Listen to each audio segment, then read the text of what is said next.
ஜனாய் மாதர் சங்கத்தினுடைய கோவை மாவட்ட செயலாளர் சுதா.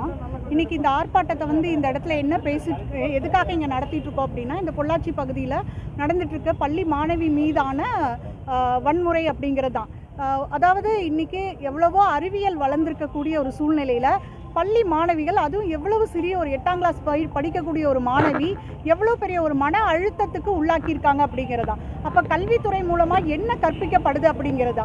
பல முறை நாங்கள் பல போராட்டங்களை நம்ம நடத்திட்டே இருந்திருக்கோம். பாலியல் கல்வி வேணும், அதே போல் மூட நம்பிக்கைகளுக்கு எதிரான ஒரு கல்வியாக, அறிவியல் சார்ந்த கல்வியாக நம்ம கொடுக்கணும் அப்படின்னு.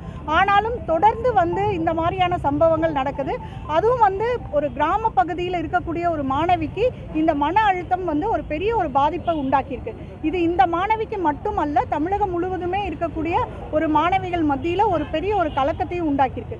நாங்கள் என்ன கேட்குறோன்னா, உடனடியாக நடவடிக்கை அப்படிங்கும்போது இதுவரைக்கும் யாரும் கைது செய்யப்படவே இல்லை அப்படிங்கிறது தான்.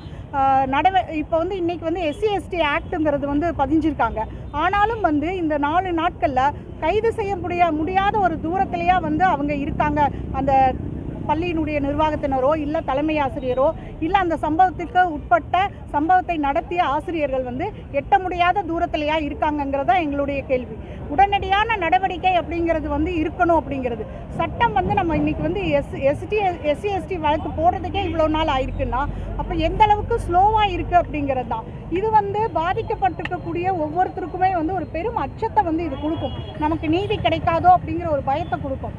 கிட்டத்தட்ட ஒரு 4-5 ஆண்டுகளாக நம்ம பொள்ளாச்சி வழக்குக்கு போராடிட்டு இருக்கோம். இப்போ தான் ஒரு முன்னேற்றமான ஒரு விசாரணைங்கிறது அங்கே நடந்திருக்குங்கும் போது நீதியின் மீதான ஒரு நம்பிக்கை அப்படிங்கிறது குறைந்து வந்துட்டு இருக்க இந்த காலகட்டத்தில், அதுவும் பள்ளி கல்வி மாணவர்கள் மீது நடத்தப்படுகின்ற இந்த தாக்குதல்கள் அப்படிங்கும்போது உடனடியான நடவடிக்கைக்குள்ளே போகணும் அப்படிங்கிறது தான்.